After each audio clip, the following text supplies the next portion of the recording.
everybody, and welcome into the best in true crime podcasting. This is True Crime Tuesday. I'm your host, Tim Dennis. I hope everybody got plenty of food over the holiday weekend. I hope everybody smoked up as much as they wanted on 420. Yes, we went through that holiday as well. For my Jewish friends, I hope you had a happy Passover. And we're back to full strength, I believe, on this week. Happy week after holiday. We'll put it that way. I'm your host, Tim Dennis. With me, I have a co-hostess. I reach across the Twin Cities as she is full of happy holiday cheer, or the week after holiday cheer. I know for a fact she probably hasn't imbibed. I don't know. I shouldn't speak for her, but I'll take it she probably hasn't imbibed. If she has, she looks glowingly refreshed. She's broken every record the other side of the Atlantic as far as book sales go. We can bring up the charts, but we don't have that much time today, folks. She's intelligent, she's funny, she's witty, and she's darn good, easy on the eyes. I don't know. I'm not.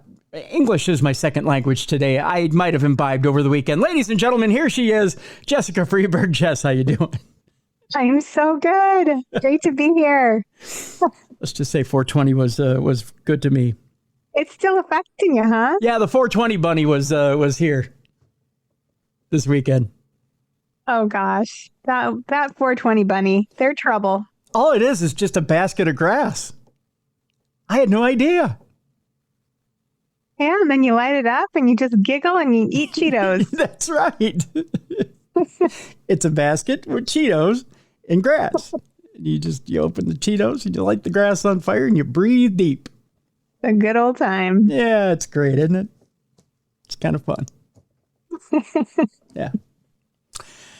It's good for the joints. You don't feel it. Yeah, I mean, it's legal here, so you're not doing anything naughty. No, not at all. No, completely legal. Yep, completely legal. Speaking of completely legal, we're going to do Dumb Crime, Stupid Criminals this week. So it's amazing how many other people didn't want to work on 420 this week. I'm sure there's some extra dumb ones this week. Yeah. Well, there's not an author. There's not a filmmaker. There's not a TV producer. There's not anybody in sight this week. They all went and hid in their basement, too, this weekend. So, as they should. It's a very special holiday. That's right. It wasn't just Jesus that came out of a cave this past weekend. It was, turns out most everybody else went in their cave, and they didn't come out after 3 days. So. That's just how it is, Jess. Just how it is. So we're going to do Dumb Crime, Stupid Criminal. That's what we're going to do. Let's do it. That's not scathing social commentary. That's just the way things are on the holidays. It is. Yeah. Just telling you the truth. And that's me throwing stones in a glass house, which leads to our first story. See how that works? I'm working. Yes. I'm working in clever segues here. Little segue. See? Yeah. Our first story comes from one of our listeners, who are the only people who work on holidays, evidently. See how I tied that in? It's a rock throwing case. Ooh, yeah. A rock throwing case. Yeah. See how I'm tying everything in? Has to do with a co-defendant testifying against Joseph Koenig in the Jeffco murder trial of Alexa Bartel. Now, if I were to tell you that the defense asked of a rock allegedly in Koenig's hand when he threw it, that he got some velocity on it, so much so that Rocco Baldelli, the manager of the Twins, is going to call this guy for the speed he got on this thing. Would you be really? It's that good, huh? Oh, let me tell you, I don't think there's a major league hitter that could have hit this rock. That's how fast he threw it. Would you be impressed? I mean, That's incredible. Yeah. The defense asked of a rock allegedly thrown in Koenig's hand, you who believe yourself to be a leader, you didn't say, don't throw that? Kwok responded, I have to live with that every day. Let's tell you how fast this rock went. We go to Jefferson County, Colorado. A co-defendant who previously pleaded guilty testified against a man currently on trial for allegedly throwing a rock at a young driver's car, smashing her windshield and killing her in Jefferson County in 2023. You got to ask yourself, how fast is that rock going that he killed her? by breaking the windshield. Keep in mind, there's giant cement trucks out there kicking up rocks that barely crease your windshield, right? Holy cow. And he wasn't throwing it off like a bridge or something? We're about to find out. 20-year-old Joseph Edwin Koenig, his trial began on Friday with jury selection, a week ago Friday, with jury selection and opening statements starting this past Monday. The case has 3 defendants, and all were 18 years old at the time of the crime. They were all charged with first-degree murder, attempted murder, and second-degree assault, with attempted second-degree assault in connection with the 2023 death of Alexa Bartel. She died on April 19th, 2023. Here are some results. And evidently Alexa wanted to chime in as well. You stop it. You stop it right now. And actually, she's bringing up the case. Is she? Isn't that weird? Good girl. I'm not going to say her name. I don't want to hear her talking again. Oh, you know why? It's because of the first name that I said. Mm-hmm. Yeah. Yep. Alexa Bartel died on April 19th of 2023 after a large landscaping rock crashed through her windshield as she was driving northbound on Indiana Street just south of State Highway 128 in Jefferson County. About a week afterward, the 3 suspects were arrested. They were also accused of throwing rocks at multiple other cars. Koenig's 2 co-defendants are Zachary Quack, who is 20 years old, and Nicholas Carroll Chick, who's 20 years old. Both Quack and Carroll Chick have pleaded guilty, and their plea deals required them to testify against Koenig. Koenig pleaded not guilty to the charges in April of 2024. Now, on Thursday afternoon, Quack entered the courtroom in handcuffs and an orange jumpsuit to testify against Koenig. With his plea deal, he faces 20 to 32 years in prison. Quack said he had met Carroll Chick and Koenig. The 2 were lifelong friends a few weeks before Bartel's death. As the prosecution asked him questions, he described what had happened on April 19th of 2023.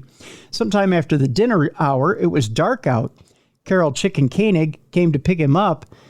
Carroll Chick was driving, and Quack got into the seat behind the front passenger. The trio initially went to a friend's house to pick him up and then went to Walmart. In the parking lot, Quack said he picked up landscaping rocks from the median area, and Carroll Chick began picking them up too. At the same time, Koenig was adjusting the car driver's seat so he could take over driving, Quack testified. Carroll Chick and Quack began putting the rocks into the car. When prosecutors asked what he wanted to do at that point, he responded, "Go home. I didn't want to be a part of what was about to happen. I'm not sure on exact wording, but I did say that I'd like to go home." At that point, they dropped off the 4th friend, went to a gas station, and then Carroll Chick and Koenig began throwing rocks at stationary cars, Quack said.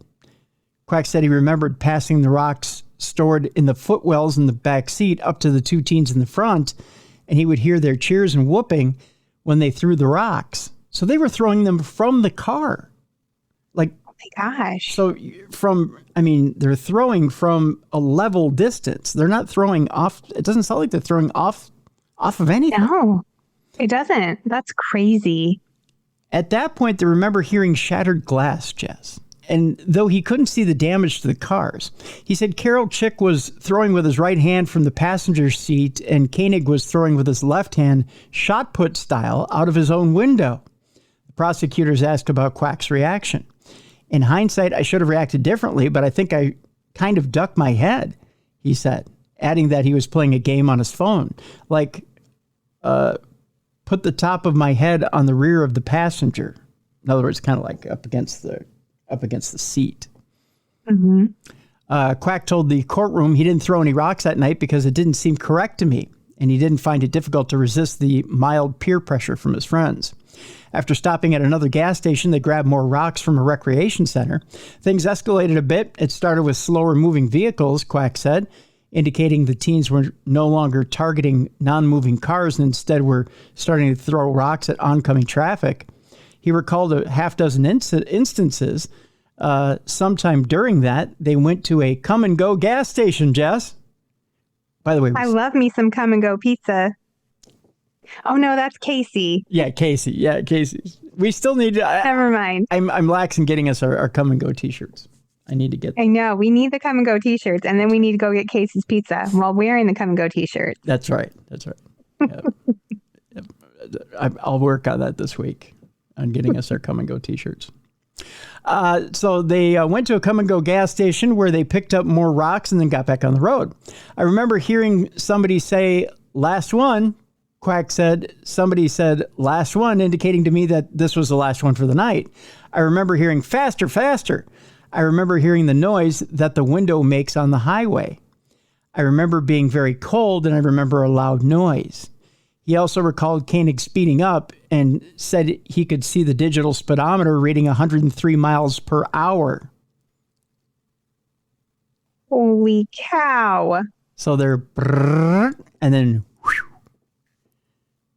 that thing had to be traveling Yeah.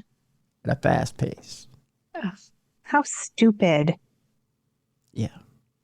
It all began with that noise, Quack testified. The bass noise when the windows are down on the highway. I couldn't hear anything. It was very cold. I remember seeing headlights coming up in kind of a blur. And I remember looking down and hearing a noise, a very, very loud noise. I remember hearing the noise and immediately shooting my head back, like looking back. And all I could see was black road and bright red taillights. I saw the rock getting pushed out of the window. By whom, the prosecutor asked. Joseph Koenig, he replied. It sounded like what they describe artillery sounds to be like in world wars. Quack said Koenig seemed to be experiencing a mix of panic and excitement right afterwards. Quack said he saw the damaged car gently turn off the road. He recalled a lot of confusion right afterward, like something seemed off. The group then turned around to drive by the car. They could see it had stopped, but could not see anybody inside. Quack said he took a picture to see if it could capture any of the damage, but it was just a big red blob, and he couldn't see anything. Quack testified that he showed the picture to the others and then just deleted it. He said they couldn't stop to check on the driver out of a childish fear of getting in trouble. Oh, my God. Koenig said that he had saw glass in the road with blood on it. Quack said on the way back to dropping Quack off at his home, Koenig said something about this incident making them blood brothers and that they would take the secret to the grave, Quack testified. There was concern in the car, but I couldn't tell you if it was mostly for self or for her, Quack went on to say. The next day, Koenig and Quack agreed to meet after school to talk about what had happened. Quack said he had seen a Jefferson County Sheriff's Office social media post about the crash with a photo of Bartell. Quack said his meeting with Koenig was brief, and Koenig reiterated not to talk to police about what had happened. When asked why he did not report what had happened to police, Quack said he was scared. In the cross-examination, Koenig's defense attorneys also walked through the events of that evening of Bartell's death. The defense confirmed that there was no plan that night, but Quack knew they were going to do something with the collected rocks, though he had said that he did not think they would try to hurt people with them. However, he knew about the possibility that teens would want to throw rocks at cars. The defense then asked about the specific rock that killed Bartell. Quack had picked it up at the third stop, but Carol Chick had told him it was too big and he threw it out of the truck, the defense said. Quack had replied, "If you won't throw it, I will." The defense said, adding that Quack put it back in the truck, but Quack says he didn't remember this. When asked if he considers himself more of a leader than a follower, Quack said yes. And he has pulled people out of the snow and likes to help people, the defense said. The defense said that the rocks being thrown from the car were collected, put in the truck, and handed to people in front of the car by Quack. Never in the night did he tell them to stop, the defense went on to say. And while all of this was going on with the rock and 103 miles an hour, you who believe yourself to be a leader, you didn't say, "Don't throw that," the defense went on to say. "I have to live with that every day," Quack went on to say in his response. The defense also confirmed through Quack that both he and Koenig had thought it would be okay, meaning it would not jeopardize their involvement, to go check on the driver, but Carol Chick had vetoed it, so they did not go. And on April 20th, he realized that Alexa Bartell had not only gotten hurt, but also killed by activity that you were involved in, the defense said. But that didn't upset you or affect you deeply? It did, Quack argued. The defense then brought up photos of him at a school prom 3 days later and snowboarding after that. Did you have a good time? The defense asked. No, Quack replied. Quack was arrested on April 26th of 2023 and agreed to talk with police. For about an hour, he pretended like he did not know what had happened. He acknowledged this in court. The detective at one point said he had information that pointed to Quack being the person who threw the rock that killed Bartell. And in response to that, he said, you said, I didn't throw the rocks. So you finally remembered the rocks. This came less than 60 seconds after the detective had said Quack had been implicated in the crime, according to the defense. At the end of the defense's cross-examination, they reviewed Quack's plea agreement. He faces a total of 20 to 32 years in jail, which is significantly less than the original charges filed against him. Boy, what were the original charges if that was the plea deal? Man. The district attorney's office gets to decide if he's truthful in his testimony, and they can back out of the agreement if they feel that way, reinstating the original charges against Quack. During a redirect with the prosecution, Quack recalled telling the detective in that initial meeting with police that he did not kill Bartell. I really feel as though I needed him to understand that, he said. The prosecution asked why he had been dishonest earlier in the interview and that he attributed it to stress from the situation and not responding well to authorities. Quack said he knows that Carol Chick has accused him of throwing the rock that killed Bartell, but reiterated that it was Koenig. What a situation. Yeah, how can you ever know the truth? They're just going to keep pointing the fingers at each other. Yeah. So we started off with that, and believe me, we'll bring the funny in later, but I mean, it's a sad situation, but man, I mean, talk about know where your kids are at night, right? And what they're doing. Yeah. Yeah. I mean, and it's so hard. I mean, because they're kids and they just don't think. They don't think ahead a lot of times when they're at that age. So. Yeah. But you know, sometimes those dumb kids become dumb adults and they do other dumb things in cars. Are you ready for this? Yeah. This driver is in an Audi going 155 miles an hour, and he's coined a new phrase, Jess. Normally, it's hold my beer. Oh, no. In this case, it's I know what I'm doing. Oh, gosh. Famous last words before a deadly State Road 84 crash in, of course, Florida. Oh, no. Never say those magic words, I know what I'm doing. Here's the exact quote out of Davie, Florida, Jess. I am James. I know what I'm doing. Does that just smack a narcissism to you? It's a bad sign if you feel like you have to announce it. That's right. I don't care who you are. Yeah, I don't think you know what you're doing if you put your name in front of it, right? That's what Florida Highway Patrol troopers say. James Lawrence Case, the third, by the way, there were two before him, said in response to a passenger who told him to slow down as he drove west in an Audi S5 at a lightning fast 155 miles per hour down State Road 84 in Davie in January. Now, Audis are a smooth ride, and you can get going faster than you think you're going, but I think at 150, you know you're going fast. I got to think it vibrates a little. Yeah, I'm sure. Yeah. At the very least, everything's flying past you quick, and your face is probably pulled back from the velocity. Like this. Right? We're like those ladies going up in the rocket. You know, they were all like, oh. Yeah. Have you seen all the controversy? We talked about Blue Origin last week. Yeah. Have you seen all I haven't seen the controversy. What's going on? Oh, my gosh. Oh, we'll talk about it tomorrow. Okay. It's some good stuff. It's really gotten out of control. It's gotten out of hand. They're even getting dissed by Martha Stewart. I mean, when you're getting dissed by Martha Stewart, it's bad. I can't wait to hear about it tomorrow.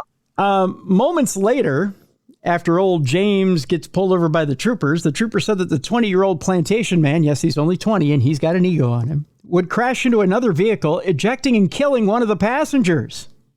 Oh, see, that's where it makes me mad. If someone has to die from you being stupid, it should just be you. Yeah, he didn't know what he was doing. Troopers arrested Case on 6 felony charges, including 1 count of vehicular homicide on Monday.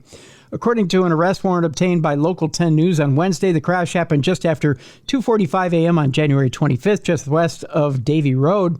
Authorities say Case, careening down the highway with 3 passengers in tow, rear-ended a Honda Accord as he switched lanes, causing the Audi to spin out, hit a curb, and roll over, ejecting and killing his rear left passenger, who wasn't wearing a seatbelt. Oh, stupid on top of stupid. Mm-hmm. The victim's name was redacted from court documents. 3 people inside the Honda were hurt and taken to HCA Florida University Hospital, while Case and his surviving passengers were also hurt and taken to Broward Health Medical Center. 2 passenger video recordings showed the Audi speedometer reading 155 and 156 miles per hour before the crash. Dang. Yeah. Must be a nice car that you've got video recordings of your speedometer. Vehicle data recorder data. Wow. Showed Case. Its own little black box. That's right. Comes with a black box. As opposed to coming in it. Shows Case was going 129 miles per hour at impact. Damn. Yikes. The speed limit, by the way, on that stretch of State Road 84. Care to take a guess how much he was going over? Well, would it have been like 55? 45 miles per hour. No way. Oh my gosh. He was going 3 That's times. so sad because you know that his passengers were probably also young. He was only 20. So that's just such a tragic loss. That's like my worst nightmare with my kids. Yeah. 3 times the speed limit. According to the warrant, believe it or not, alcohol or drugs were not suspected as factors. So he's just normally that stupid. Just normally that stupid. Wow. I'm surprised there's a third in the bloodline.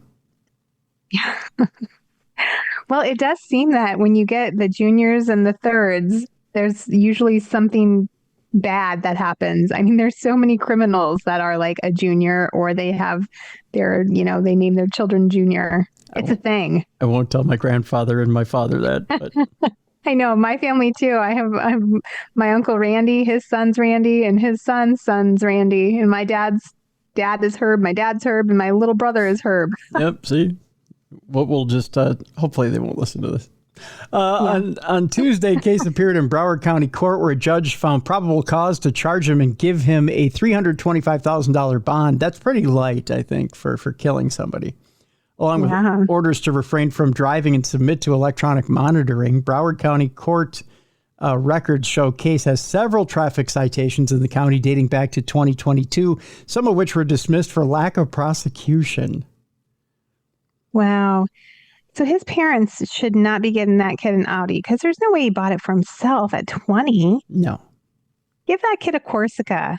A nice old, I say a nice Chevette. They don't make those anymore, right? No, Ford Pinto. Nice 1979 Ford Pinto. Have there one you souped up for him. That's $500 beater job.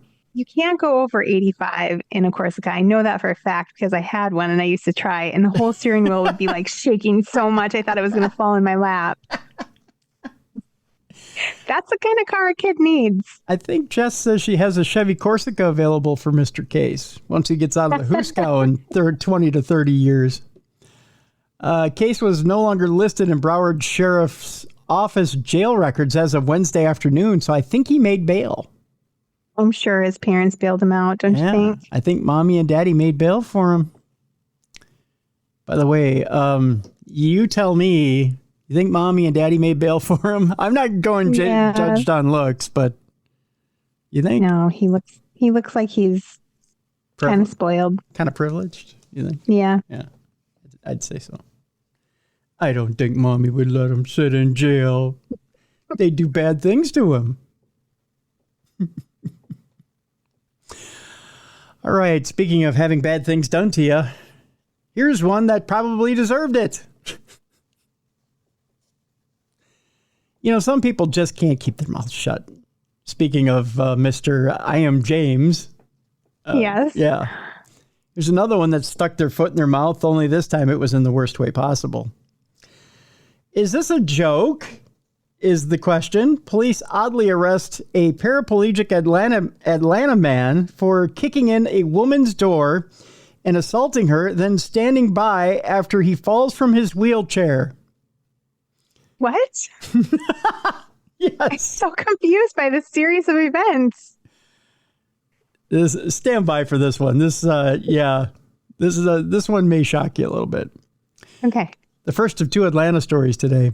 One of them, they're both in poor taste, but we're slugging 500 here today.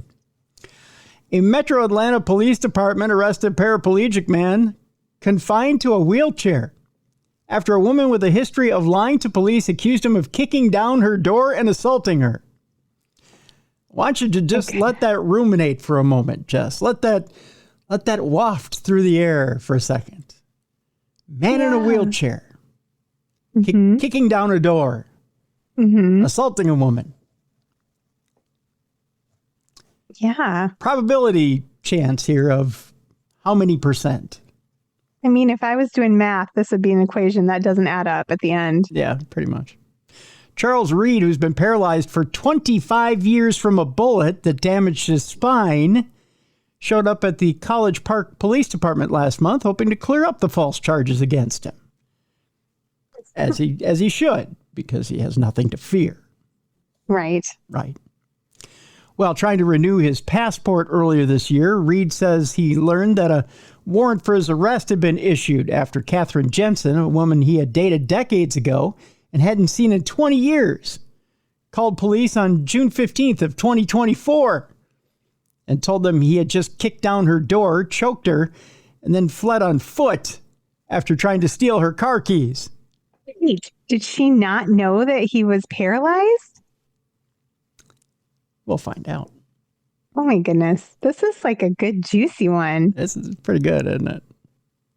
Besides his physical limitations that made such actions impossible, Reed was at a dinner party with friends on the night of the alleged incident. So there's no way he's got an alibi. An alibi, and I can't kick a door in.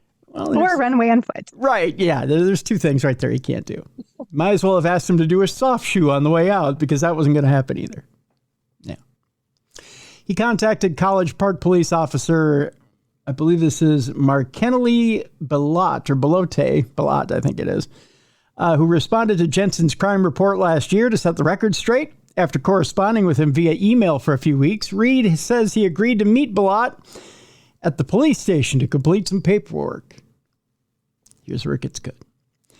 Belot's body cam video shows Reed's surprise on March 20th when, as he sat in his wheelchair in the lobby of the police station, the officer approached and read him his rights, questioned the origin and extent of his paralysis, and then told him he was going to arrest him and take him to jail. What? This is not good detective work. I do have video of it, which I will put in the description of this program so you can watch that absurd video. Oh, my. According to Ms. Jensen, on this date, you forcefully entered her home and attacked her, Belot said. I certainly didn't force my way into anybody's house, a stunned Reed replied, and reiterated that he had been paralyzed from the chest down since 2000. He was married and hadn't seen Jensen in many years. This is crazy to me. Is this a joke? He went on to say. Impervious to his protestations, Belot then handcuffed Reed's wrists as he warned that he had no muscle control to hold himself upright and promptly fell out of his wheelchair onto the floor. Oh my God. Now, if you're the cop at this point, you have to stop. Yes.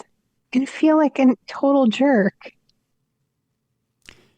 Belot called for a paramedic and then stood by and talked with another officer about how to proceed with the arrest for 3.5 minutes as Reed lay on the floor requesting assistance. They watched me writhe on the ground, Reed told Atlanta News First. Two officers eventually helped an exasperated Reed back into his chair, who explained that he could have broken his hip or have other internal injuries and not be able to feel it, which is valid. Wow. Yeah. At this point, Belot, a rookie who graduated from the police academy, In October of 2023, he sought some advice from his superior officers. Like, maybe, should I quit? I think that probably should have been the advice. Should I go flip burgers at McDonald's? And if so, should I flip them gently? Because I obviously didn't flip this guy very gently. I just put him right on the floor. Oh, my goodness. Good God. One officer whom Balat checked with after walking down a hallway and into another room said of Reed, "It's a ruse, man. It's an obvious attempt not to go to jail." Captain Obvious strikes. He reasoned that if Reed could drive and wheel himself into the police station, he could break into a house. Are you? Oh my gosh, kidding come on. me? Seriously. She literally said he kicked her door in and literally said he ran away on foot. These two idiots have never heard of hand controls on a car. These guys have never seen a handicapped man get into a car by himself. Yeah. Oh my God. But another supervisor, Sergeant Harvey Dorsey, seemed more concerned about the arrest in progress after getting a look at Reed in his wheelchair. Thank God somebody came to their senses. Wow. This is blowing my mind. Actually, one of our listeners sent me this story. I think one of our listeners has actually kind of heard my story about Sharkofoot and stuff like that, and knew I have a bit of a soft spot for some of these stories. 1 second here, and I'll get to the rest of the story, because even my iPad doesn't want to move right now. It's in shock. It's like, are you kidding me? It's appalled. It's disgusted. There's more to this? It's crazy. Yes, iPad. There's more to this story if you just want to move. What's crazy is, that there were two cops that totally didn't believe it. It was only the one cop who was like, you know what? I have a little bit of a concern over this. There was one out of three of them that actually... One rational person. Yeah, that was like, maybe we shouldn't beat up on the guy in the wheelchair. You know, the one that's flopping around on the floor right now and is asking for assistance. The one who can't get himself back up by himself. Yeah, the one who can't move, below the chest. Maybe we should take some, oh my gosh. Hold on just 1 second here. Well, and this lady, I hope that there's some repercussions for making a false accusation like that. That is so frustrating. Well, you can't just go around accusing someone that you haven't seen in 20 years. Yeah, and that's the part that's really psychotic. Why would you? Right. Well, why would you just bring up an ex-boyfriend from 20 years ago and say... 20 years later, I'm going to accuse someone of doing something to me that I haven't seen in 20 years? It's so weird. Why are you even thinking about them? Get a life. Although, Jess, I have dated my share of women that are like that. That's one of my main worries this many years later, is that I'm going to get Mr. Dennis, would you step outside for a moment and have to defend myself for and someone I haven't seen in 2 decades. This is my worst nightmare come true. Oh my goodness. Is this story. This whole story is going to be very triggering for you. You're going to have some, you're going to need a little therapy when we're done here. I want to know who the guy's lawyer is. Yeah. Because I want to hire them. Just in case. Oh. Keep them on retainer. Right? It is. It's one of those worst nightmare scenarios where you think you've never been so. I mean, it's bad enough for an able-bodied person to say, well, you're vulnerable at that point because you haven't done anything wrong, right? You absolutely haven't done anything wrong. It's another thing when you don't have use of your arms and legs, and they go, "Oh no, it had to be you," just because somebody claims it's you. So we're gonna proceed. Right. What? Guilty until proven innocent, I swear. That's right. It's very strange. That's right. Okay, so a U.S. Justice Department investigation found last year that the Fulton County Jail is overcrowded, unsafe, unsanitary, does not provide adequate health care to its inmates, while conditions are so bad that they violate the Constitution and Americans with Disabilities Act. So guess where he's going? They are not sending him there. Reed explained that as a paraplegic with severe scoliosis, he had complex medical needs and that being put in a police car or even an ambulance without his customized wheelchair could cause him injuries. He pleaded with officers to find a way to avoid and minimize his time at the jail and to let him make his case to a judge. He asked, "How can we do this in a way that protects my body?" A female officer then stepped in and told Reed he could come back to the police station and turn himself in at 3 a.m. to shorten his time in custody. But that nothing could be done in order to avoid his arrest and detention. I've never seen a case where somebody was so clearly innocent and it would take so little work to establish it, and nobody was willing to do the work, according to this Officer Fleischman.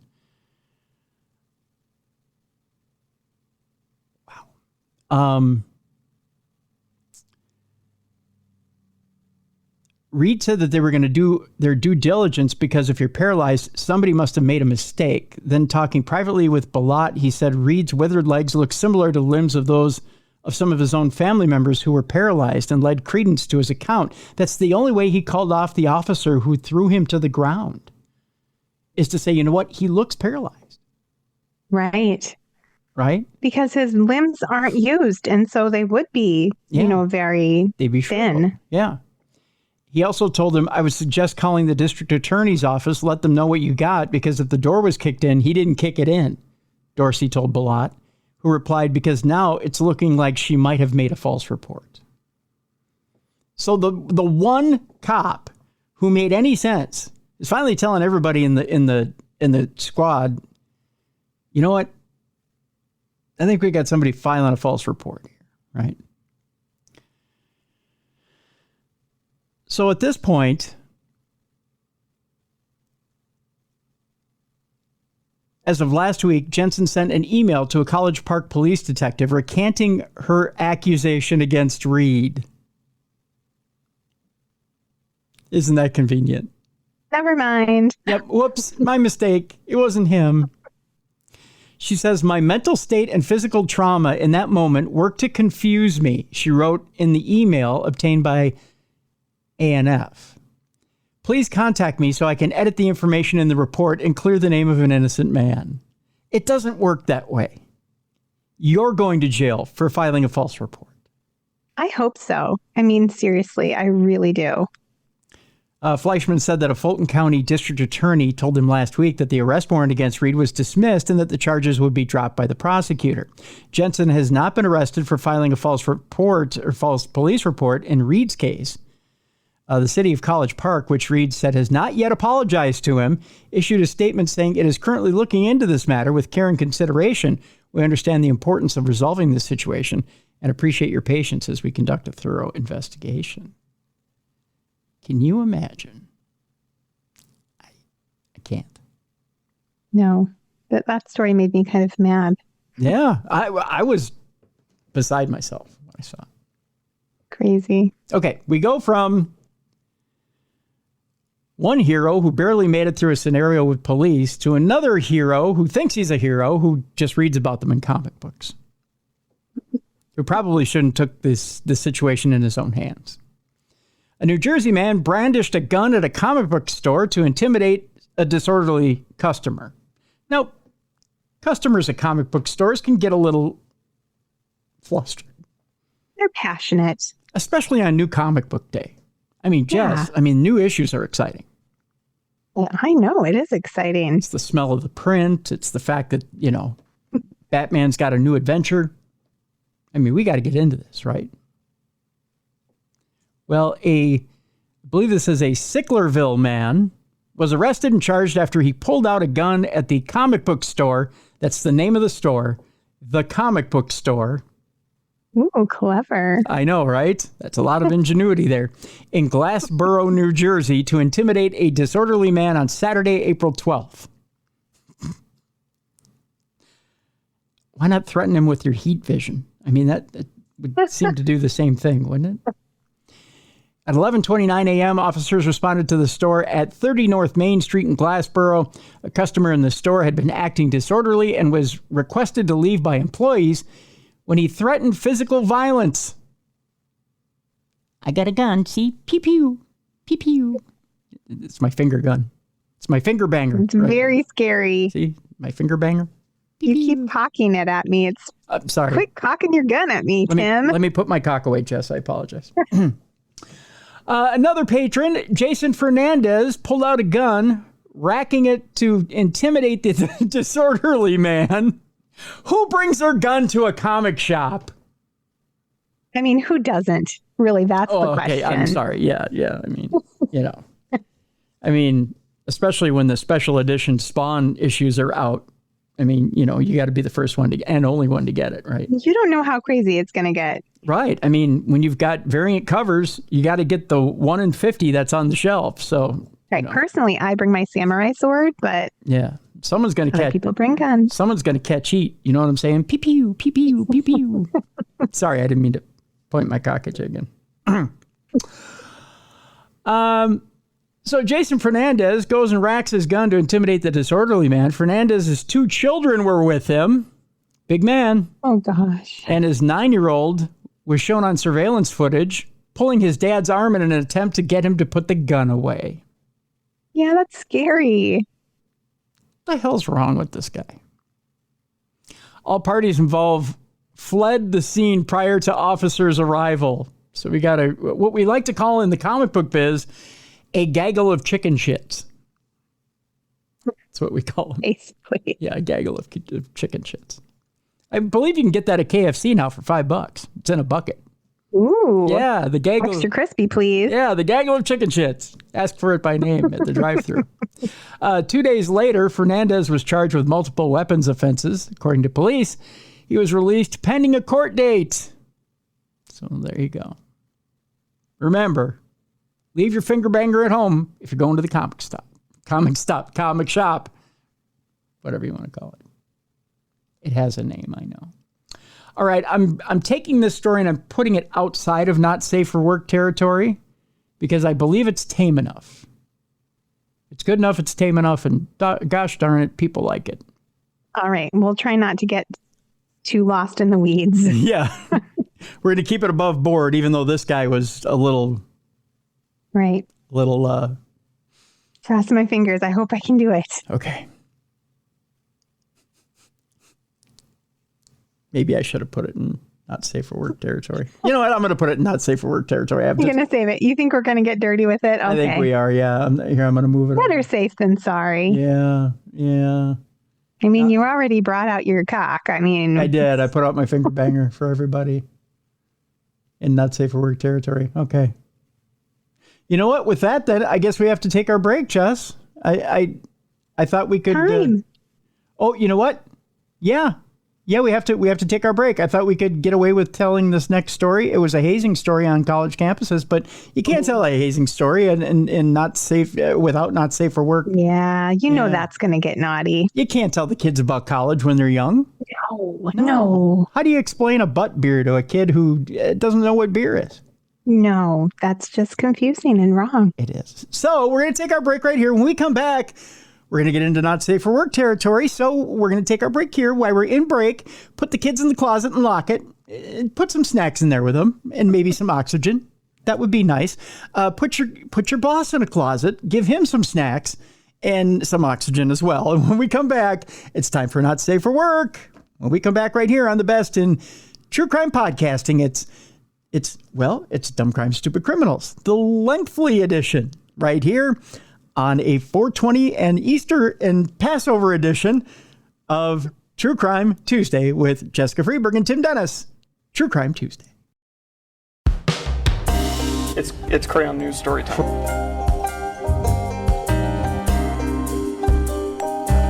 What happened with this dude, Christ Bearer? I heard he cut his penis off and then jumped off a balcony. Suspect pulls gun from butt, shoots twice at Denver police. What is your emergency? I need help. And what's the problem? I'm too high. You're too high? Yeah. All right, we are back. It is True Crime Tuesday. Dumb Crime, Stupid Criminals, the extended version. This week, we call it the holiday edition for... I should have said that to begin with, Jess. I'm sorry. Jessica Freeburg and Tim Dennis. All right. I told you it was not safe for work territory.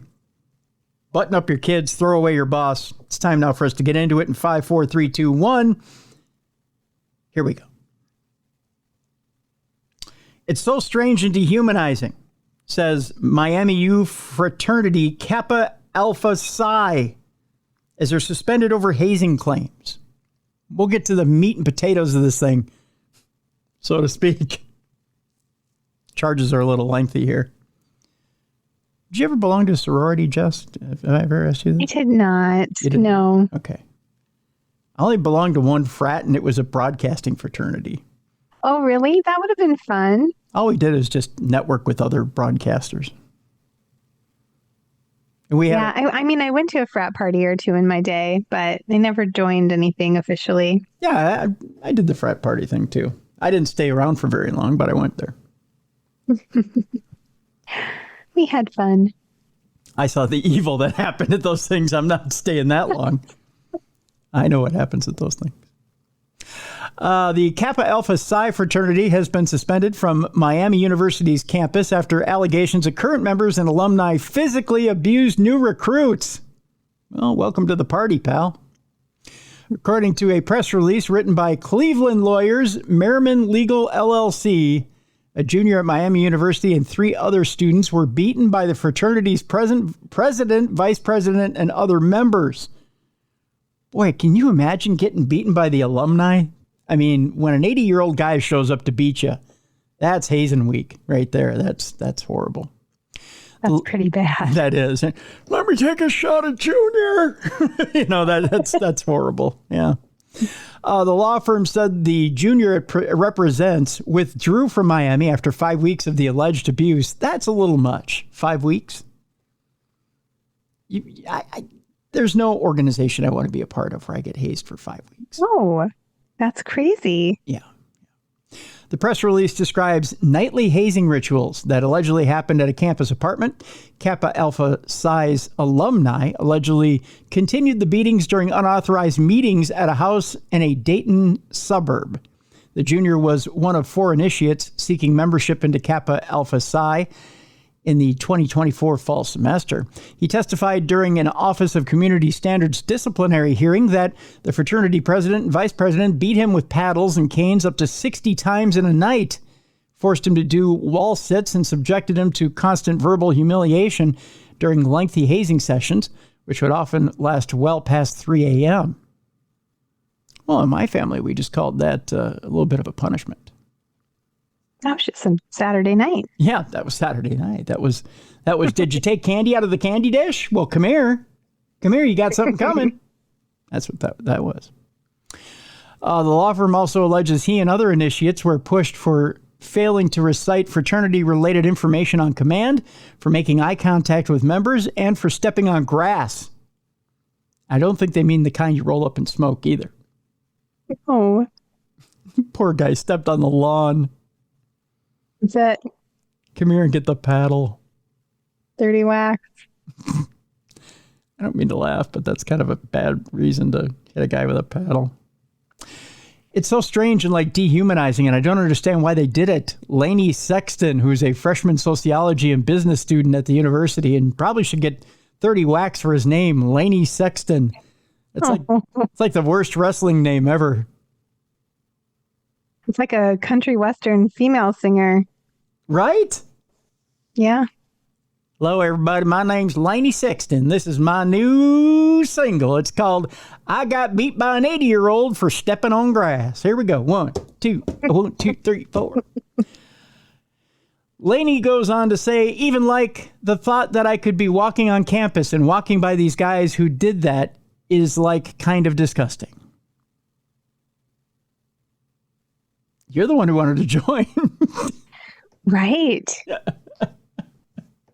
This was your dream. Yeah. You stepped on campus and said, hey, I want to be Kappa Ducka Kappa or whatever it is. Like Kappa Alpha Psi, that's what it is. A quacka. I'll take the paddle for stepping on the grass. Sure. You think they must have a reputation too? Like if they're this bad with their hazing, like people talk about it. So even before you start to pledge, you would have an idea that you're probably going to get hazed. That's right. So, what is it they said on that TV show, Jess? You take the good, you take the bad, you take them all, and then you have the facts of life. Isn't that what that is? I think it was Mrs. Garrett that used to walk around the house with the paddle and hit the girls. Wasn't it her? I don't think she did that, but yeah, she's for stepping on the grass. I think it was her who hit the girls for stepping on the grass. Wasn't that her? It might have been. I think so. She was pretty tough. Yeah, if I remember my facts of life trivia. I believe Tootie used to get it quite often. I think you might be remembering it wrong. No, but roller skates in the house. Tootie used to get it all the time. Did she beat her with a paddle? Yeah, all the time with a paddle. Believe me, I remember in my teenage fantasies, Tootie getting it with the paddle for the roller skates. And that's why we're in not safe for work territory. This is Tim's teenage version of porn. Trudy in her roller skates and her 1980s socks that are white with the little stripes on them. And their booty shorts getting beat with a paddle. I just seem to remember when they lifted up her skirt, there wasn't much there. No. I think you're getting this confused with an actual porn that you snuck in and watched as a child. No, never. Could have swore that was on NBC. Different Strokes was something entirely different. Kidding. Anyways, we move on to our next story. Okay, this one is kind of a serious story. A New York City woman has died after an unlicensed surgeon tried to remove her butt implants. What? Yes. I know it. I laughed at the end of it and I said it was serious, but it is a serious story. Have you ever I feel like there's so many horrible screen captures of me with my eyes bulging when you tell me these crazy things, because I'm just always like, what? Yes, a New York City woman has died after unlicensed surgeon tried to remove her butt implants. Have you ever thought about the unlicensed butt implants before, Jess? No. I have enough junk in my trunk. I have too much junk in my trunk, too. I'm willing to give some away if anybody would like some. Just saying. I would do a direct transplant. And you don't have to put any silicone or garbage from the East River in your ass either. No, it's just straight up fresh meat. It's fresh meat. That was very nice how you put that. It's just fresh meat. A 31-year-old New York City woman has died after an unlicensed surgeon botched a procedure to remove her butt implants. If things were going well, why would you remove them? Maybe they weren't. Let's read on. The victim, 31-year-old Maria Peñalosa from Queens, went into cardiac arrest and was declared brain dead last month. Is a nice juicy ass worth all that? That's what I got to ask. No. No. After a man posing as a plastic surgeon attempted to remove the implants, according to court documents.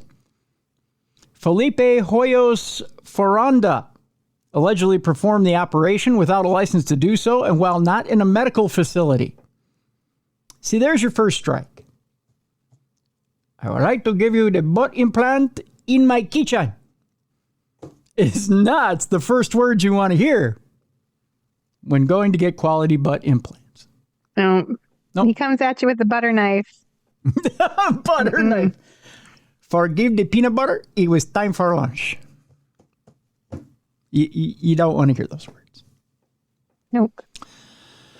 A criminal complaint from the Queens District Attorney went on to say, oh boy, Hoyos Ferranda is all of 38 years old and has allegedly administered lidocaine to Peñalosa via a syringe, causing her to go into cardiac arrest, which tells me maybe he had a little bit too much lidocaine on that syringe. or maybe something more than lidocaine.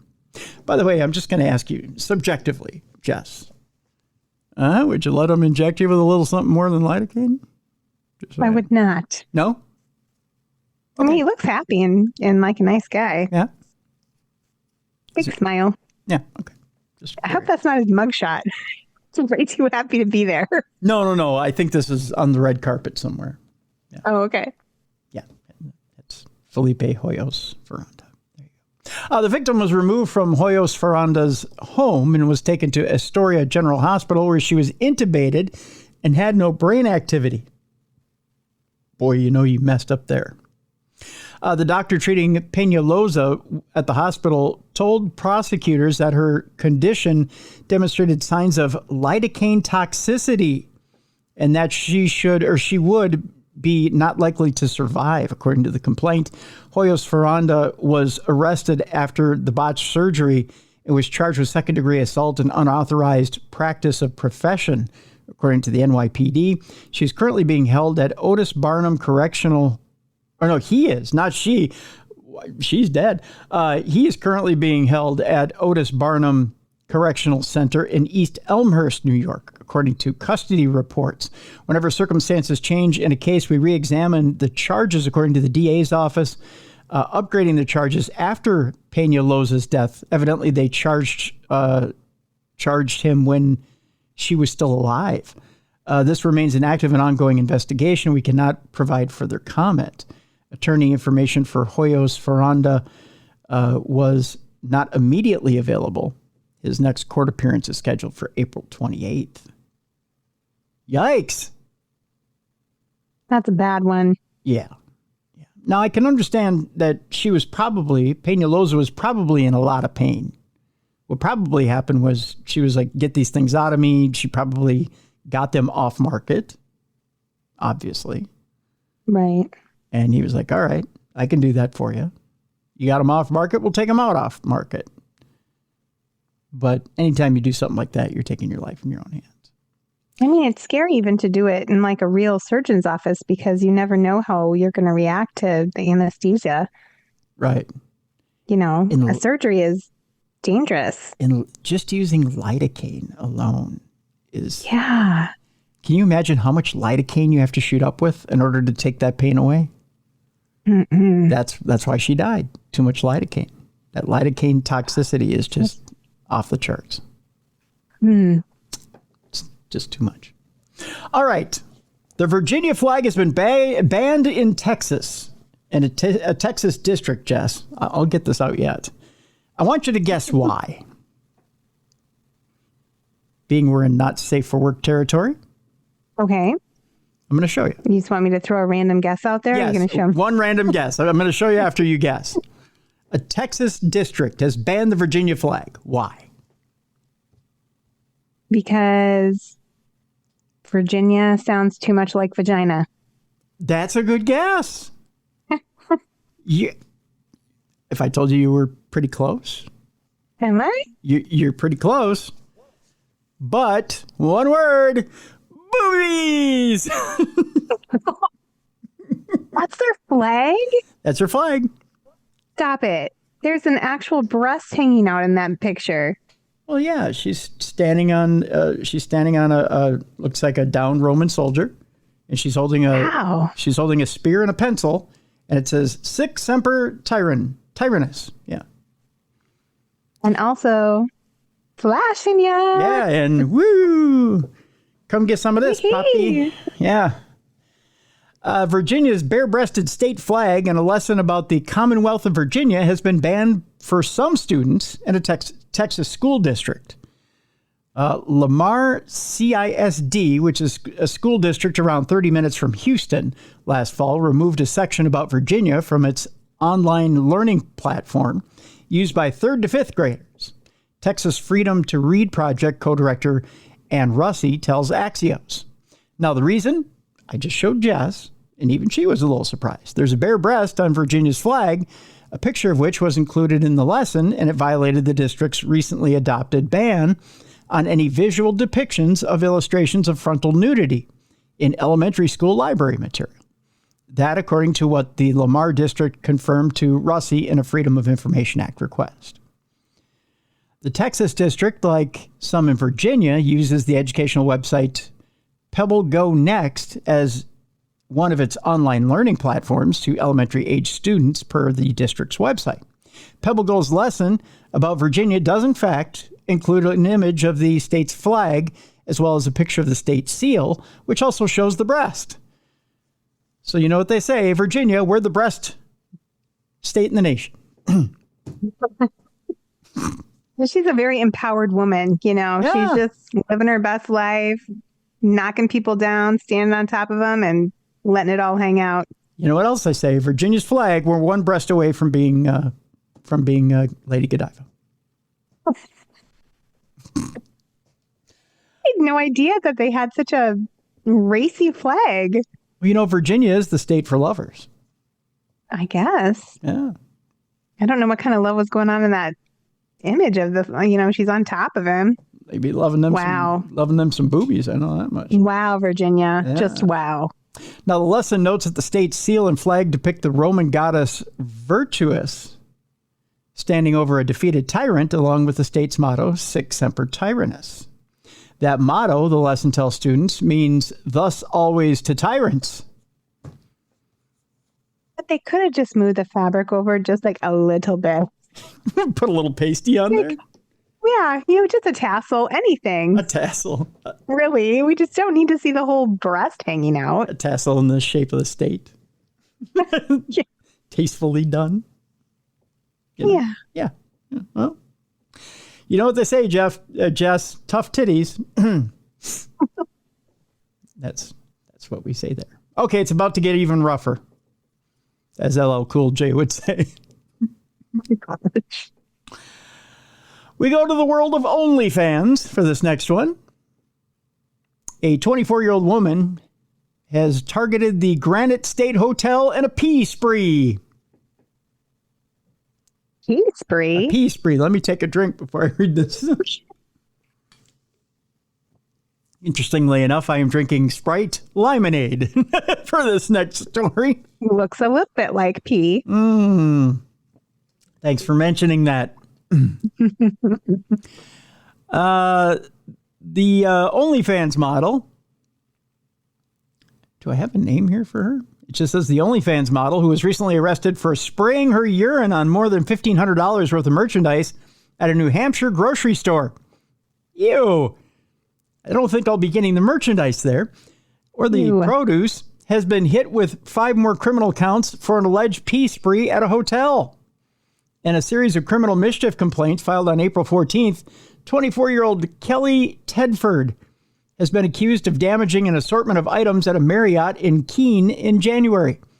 Investigators allege that Tedford, who used the handle Kinky Kelly on OnlyFans, asked for her by name, I guess, urinated into a hotel room's air conditioner unit. And gross. Yeah, I know. Ew. Just imagine when you go to fire that thing up. Ew. And relieved herself on a comforter blanket, curtains, and a Bible. What is wrong with this woman? I don't think anyone showed her where the toilet is in the room. Is this her thing that OnlyFans pay for? They pay to see her pee on stuff? I guess we'll find out. She's also charged with, oh gosh, are you ready for this, Jess? She's also charged with defecating on the floor and placing the waste into the toilet tank, a frat boy favorite known as the upper decker. Oh, Kelly. Now, see, Kelly did it incorrectly. If you want to do a correct upper decker, Jess, you remove the toilet tank and you sit up on the top and then you properly drop into the top of the tank. Not saying I know how this is done or when it was done. I've never personally performed the upper decker, but I know of some who have. That you don't poo on the floor and then take it over. Right. That's kind of cheating. It doesn't count. No, that doesn't count. That's an upper decker foul. Yeah. You want the proper drop on the upper decker. I mean, that's probably the fun of it, right? The sploosh. Yes, it is. It's knowing that you obtained proper height. Yes. And that takes some skill, though. I don't think I could actually do a deuce while, hovering over. I'm trying to envision it. I'm actually trying to act it out in my chair here. That's what it is. It's the skill of hovering over the tank and dropping. Okay, you really have to have some strong thigh muscles for that. Yeah. And concentration. Workout goals, Tim. That's right. That's core strength right there, Jess. That's core strength. That's right. Right. See, now if she really were not just an OnlyFans model, but if she were a proper worker, if she were, like let's say a proper dancer, she would have those muscles. That's why she's only on OnlyFans. Those girls that work on the poles, they are strong. That's right. I have great admiration for them. I do too. Just their physical fitness alone is impressive. I'm thinking a proper dancer probably could drop a proper upper decker with no issues. Yeah. Yeah. And probably look really pretty doing it. Like they'd make it look, sexy. And sparkly. That's right. Yeah. I'm just saying. Mm-hmm. At the same time, the new misdemeanor counts were being filed. Tedford was named in an indictment charging her with felony criminal mischief for allegedly contaminating items at the Monadnock Food Co-op in Keene. Tedford's alleged targeting of the grocery store in February resulted in the business suffering a loss in excess of $1,500 in destroyed merchandise and cleaning costs. I don't think she makes that much on OnlyFans to be doing all this. It's hard to say. People pay a lot of money for the weirdest things. You could say that again. Investigators contend that Tedford recorded her vile antics for her $15 a month OnlyFans page, which is no longer online. I don't think she's making that money anymore. Yeah, so every person was paying $15 a month to watch her urinate and defecate in different places. Yeah. What is wrong with those people? Mm-hmm. Tedford's Kinky Kelly page described her as a submissive pixie, fetish kink friendly, extremes too. Her account also offered subscribers custom content and paid sexting sessions. Oh, that's nice word. Tedford's OnlyFans account noted that her prior page, Petite Princess, got banned. I can't imagine why. Well, her Kinky Kelly page appears to have been deleted. Explicit videos of Tedford remain online, including one clip showing her urinating on new garments in a clothing store changing room. Oh, my God. I'm wondering if potty training was an issue for her when she was little. Kidding. Tedford's Instagram page directs followers to an Amazon wish list that is filled with sex toys and lingerie for her to poop on. It's a Conan O'Brien deal. I remember that. Yeah. Oh my gosh, I was obsessed with that line when I was like probably 23, 22. I would say it about everything. Yeah. For me to poop on. My poor husband's like, please stop. For me it's not funny anymore. Actually, it's hysterical. Have you seen him lately? Have you seen the dog lately? I have not. Oh, he's still funny. I'm sending you multiple videos after this, Jess. Please do. Yes. Because there are some funny videos out there. Get me something off this list and get free special customized content. Spoil me to get spoiled, baby. That's right. You get the shaft and she gives you the ass? I don't know. It's really bad. I don't even want to think about it. Tedford, by the way, is scheduled for a May 8th arraignment on the felony and misdemeanor charges. Here's a picture of her in more decent times. Jess, there she is right there. Oh. Yeah. She looks cute. Well, that end of her does. Yeah. I wouldn't want to see the other stuff. Ugh. No, I'll spare you from that. I mean, I spent a lot of time potty training kids. I spent a lot of time watching people pee and poop and cheering them on.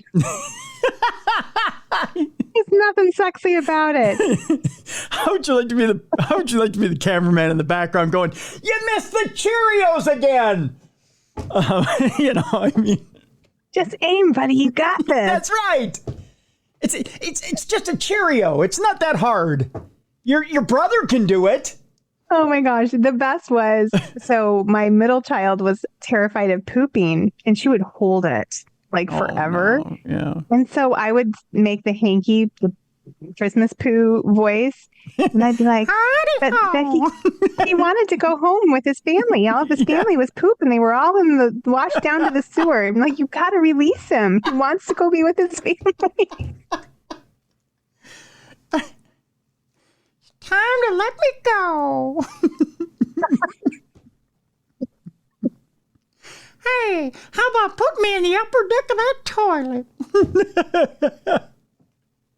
See, this picture of her? Whoopsie, I missed the Cheerios again. Gosh. Yeah. This is a girl who could have done other things with her life. Yeah. But you know what? Working for NASA wasn't one of them. Glad she's not a teacher. Let's just be real. Oh, boy. You're talking about her for a different reason, probably. One of our other horrible stories that you told me. That's right. Whew. All right. That story I was going to read before break, I think I'll bring it up now. It's almost a palate cleanser compared to what we just read. Anything would be. Sorry, Jess. That's all right. I survived. A naked man attacks another man in Houghang. Injures 3 police officers during the arrest. 22-year-old man was arrested last Thursday, April 17th, after he allegedly slashed another man in Houghang, Avenue 8. That's how they identify it in Houghang. Houghang, Avenue 8. Next on Fox. As he was being arrested, he allegedly injured 3 police officers with a wooden plank with nails, and they sustained major injuries. Responding to Asia One's queries, the police said they received several calls for assistance at about 1:10 p.m. on a Thursday. Why in the middle of the afternoon are you out naked on the street with a wooden plank full of nails? Questions we will never have a proper answer to, Tim. Cocaine's a hell of a drug, Jess. Just saying, right? When the police arrived at the scene, they saw the man running around naked. Earlier, he allegedly attacked a 30-year-old man. The Singapore Civil Defense Force, after they stopped laughing, said they received a call for assistance at Block 681, Houghang Avenue 8. And the injured man was taken conscious to Houghang General Hospital, my favorite show on the ABC affiliate in Singapore. Houghang General Hospital. The man was subsequently arrested for voluntarily causing hurt by grievous means and for voluntarily causing hurt to deter a public servant from his duty. The fun part of this is he gets to be Singapore caned in the exact same clothes he showed up in for the crime. So he has to stay in his birthday suit? Yes, and gets Singapore That's caned. amazing. Isn't that fun? Hope he likes taking canes to the wiener. You came into this world naked and you're going to stay naked. That's right. Police investigations are ongoing, but I guarantee you they'll have this case wrapped up in no time. Okay. If you thought the OnlyFans model was fun, this is our last story before the palate cleanser, Jess.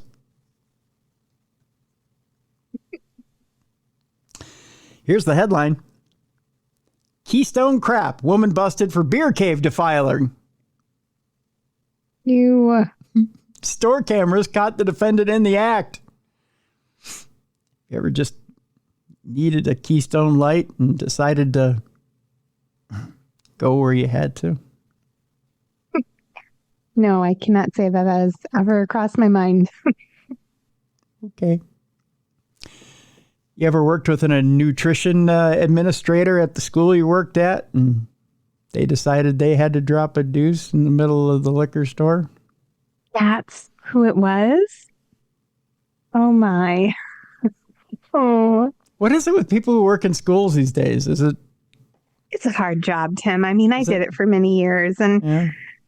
I came close to many breakdowns, many. Okay. I often thought about pooping in stores.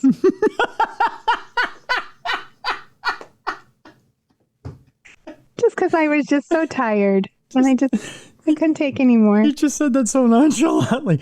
I often thought about pooping in stores, and then you went to take a drink. It's just... I'm kidding. I never thought of that. I don't know what is wrong with people who work in schools anymore. We don't get to hear about the good ones. They're all good. We only hear about the crazy It ones. was just one of these. I often thought about shitting on top of the principal's head and then running. Yes. And then wiping my butt with gold toe socks. Yes. Why not? Yes. Yeah. What a fine grade of ale I'm drinking tonight. I think we call this burnout. Yes. A school nutrition administrator has been arrested for committing a terribly unappetizing act inside the beer cave at Pennsylvania convenience store. Oh, it's an actual beer cave. How nice. An employee at a Royal Farms location in Hanover last week called police to report that an unknown woman had come in the previous day and defecated in the beer cave. Which, by the way, is the name of my new album, Defecating in the Beer Cave. That sounds dirty, doesn't it? It's so gross on every level. Honey, come on over here and defecate in my beer cave. I mean, that just sounds wrong. Oh. That sounds horrible. Terrible. Terrible. We're not putting that on a t-shirt. Come on. True Crime Tuesday. Honey, come on over here and defecate in my beer cave. Okay, yeah, it doesn't. You couldn't sell that on the internet anywhere. Now watch, we're going to get orders for that. We're going to get people emailing for, I'll buy 10 of those if you put it up tomorrow. As described in a probable cause affidavit, the beer cave is a walk-in cooler open to the public to select cooled beverages. Well, it's a walk-in cooler, not a beer cave. All the doors into the beer cave and cooled areas are clear glass, which means you get to see lots of ass. It provides visual of the inside from the common area of the store. Now, a police review of the store security footage showed the suspect pushing a case of alcohol. She's like, oh, I stopped there. Showed the suspect pushing a case of alcoholic beverages back on the shelf, then pulling her pants down and defecating on the shelves, then leaving. Hi. Here's mud in your eye. Like literally, that's such a weird thing that people do. And there literally was a guy who used to do that back when I went to Iowa State and Ames. He'd come into the mall, into the Yonkers. That's where I worked. And he would poop in the changing rooms and then wipe his butt with gold toe socks, like all the time. Like it happened over and over again. We're like, why with the gold toe socks, first of all? Maybe he had a vendetta against Gold Toe. It was so weird. And it didn't just happen there. It also happened at another mall I worked at in Nebraska. Like, I'm like, why do people do this? Is it a vendetta against the store or the vendetta against the socks? I don't know. Or is it just a sickness in your mind where you're just like, I have to go poop in public? You know, there's a little bit of an extrovert thing going on too. Yeah, like My Strange Addiction or something, just like some weird kink. I don't know. It is. It is kind of a weird kink for some people. Yeah. Now, cameras recorded the woman arriving at Royal Farms in an SUV. The vehicle's registered owner identified 47-year-old Crystal Gauss as the individual driving the car when the offense occurred. A driver's license photo of Gauss matched the subject depicted in the surveillance footage. The relationship between Gauss and the car's owner is not addressed in a court filing. Gauss was arrested for several crimes. This was as of, I believe, a couple days ago, including open lewdness, criminal mischief, and disorderly conduct that created a hazardous and physically offensive condition. That's an actual charge. It's quite detailed. According to the complaint, which does not indicate why Gauss allegedly used the beer cave as a toilet, about $80 worth of Royal Farms merchandise was lost. Gauss, who lives about a mile from Royal Farms, is the director of food and nutrition for the local school district. Why would you jeopardize that job? Right. There's some weird mental aspect to this. Like it's a compulsion of some sort. She wants to jeopardize her job. That obviously she's feeling pressure at that job, so she wants to jeopardize it. I mean, that's all there is to that. All right. Brain cleanser. We need one of those. There's an aggressive beaver on the loose in Wisconsin. A beaver that won't be denied. A beaver that needs it. A beaver that needs to be recognized. A beaver that needs that attention, Jess. You know what I'm talking about? No. A beaver that needs the entire city of Oak Creek. It needs to feel the entire city of Oak Creek inside of it. Do you know what beaver I'm talking about? Oh, no. Yes. I thought you were talking about the little furry ones with 4 legs. Yeah, maybe I am. Do you know what beaver I'm talking about? I am talking about a beaver here. I am talking about Bucky. Oh, good. Thank God. Oh, I thought you were going to show me something terrible. No, Bucky. What were you thinking I was talking about? Bucky's is coming to Oak Grove, Wisconsin. You are so perverted. What I know. did you think I was talking about? I blame you. I blame you for my mind being in the gutter. I'm just a good girl, minding my business, drinking my water. Sure. It's not vodka. No, You don't know. Not at all. Oak Creek's Bucky's is undergoing a lawsuit. Why? What did Bucky do? All he wants to do is just show up and be loved. But the people of Oak Creek are like, here's your welcome wagon, Bucky, and they're holding up their middle fingers. Yeah, they're like, F off, Bucky. Yeah. Sorry, I didn't mean to flip off the people on camera, but I'm just, yeah. It turns out that Oak Creek Bucky's lawsuit, neighbors are suing the city over rezoning. Here's the story. An Oak Creek neighborhood group is suing the city over the proposed Bucky's Travel Center. Bucky wants to put up a nice new travel center in Oak Creek. Bucky wants you all to come visit. Bucky's got really good food. Bucky's welcome to all. Bucky wants you inside of Bucky so badly, Bucky wants to burst. Bucky just has a lot of love for everyone. That's right. Bucky's got a whole lot of love. The 20-page lawsuit was filed on Friday, April 11th, and lists Oak Creek Neighbors United as the plaintiff and the city of Oak Creek as the defendant. It challenges a decision to approve an amendment to the city of Oak Creek's comprehensive plan and associated spot rezoning of property located in the southwestern corner of the city of Oak Creek on South 27th Street and Elm Road, the site of the proposed Bucky's. To transform the land, it takes rezoning and a change to the city's comprehensive plan. The Oak Creek Common Council approved both in March, but the lawsuit claims the city failed to follow city code and state law when it rezoned the land. The neighborhood group claims that the rezoning is illegal spot zoning and should be declared void by the court. The lawsuit claims the subject property was rezoned and the comprehensive plan amended to benefit just the owner of the property over the objection of several hundred citizens and the alderman for the district. The comprehensive plan amendment and rezoning would allow for the Bucky's development, but represents an obvious departure from the existing zoning and long-planned use of the subject property and this area of the city. So what are they saying? The neighbors can see the spot from their backyard, although there's another farm field and street as a buffer. We don't have room for 12,000 visitors a day. And the noise, they say. We're also worried about our property value. Who's going to buy our house knowing what's there? There's a whole lot of beaver. That's what they're saying, Jess.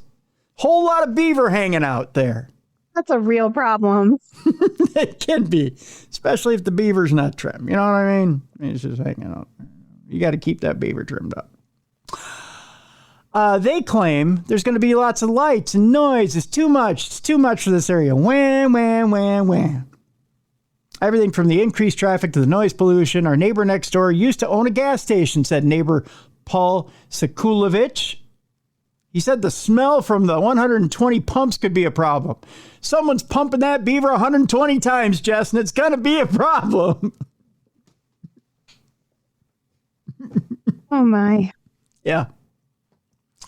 By the way, the proposed Buc-ee's Travel Center could be home to a 73,370 square foot convenience store, fueling plaza, and feature 120 gas pumps. The goal is to open the location in early 2027. I say we need a I'd Buc-ee's. go there. Yeah, I would too. I would drive there just to get a little bit of the beaver. Why not? Yeah. Be a nice little road trip. Oh, road trip. Yeah. I'd take it with you. Yeah. We need little Buc-ee's. Because We wear come and go t-shirts. Wear the come and go t-shirts. It's over to the Buc-ee's. Yeah, you gotta merge a little come and go with the beaver, right? Just saying. Because as it is now, Buc-ee's doesn't have any locations in Wisconsin. I don't know of any Buc-ee's in Minnesota. You have to go to Alabama, Colorado, Florida, Georgia, Kentucky, Missouri, South Carolina, Tennessee, or Texas to go to a Buc-ee's. I want a Buc-ee's. Right. Me too. Yeah. Yeah. I want to pump my gas at a Beaver gas station. Me too. I want to pump some beaver. So, Wisconsin, get on it. That's all we're saying. That's right. We can drive to Wisconsin. I mean, really, it's right there. It's practically ours if they put it in Wisconsin. We can practically smell the gas coming out of the beaver. Just saying. Oh. Oak Creek, get your stuff in gear. We want a piece We're of coming for the beaver. You said it, I didn't. All right. With that, that'll do it for Dumb Crime, Stupid Criminals today. Tomorrow, Supernatural News. Interesting. We didn't talk about it today. We'll talk about it tomorrow. There's been a development in the Aaron Goodwin case. Ooh. Yes. So we'll talk about that tomorrow. That's what we'll tease tomorrow. And then Thursday, and keep it a surprise. All right. All right. No teaser. No, because I didn't get you all Easter baskets or 420 baskets. So we'll keep Thursday a surprise as of right now. That's my contribution to you. So that'll do it for today. There you go. Anything new in your world before we take off today, Jess? Oh, no. Just the same old. Go buy some books, my friend. If you want one signed, shoot me a message and I'll get it to you. All right. Sounds good. All right. So that'll do it for today. Join us for Supernatural News tomorrow. For Jessica Freeburg, I'm Tim Dennis. Thank you so much for joining us today for the best in true crime podcasting. This is True Crime Tuesday.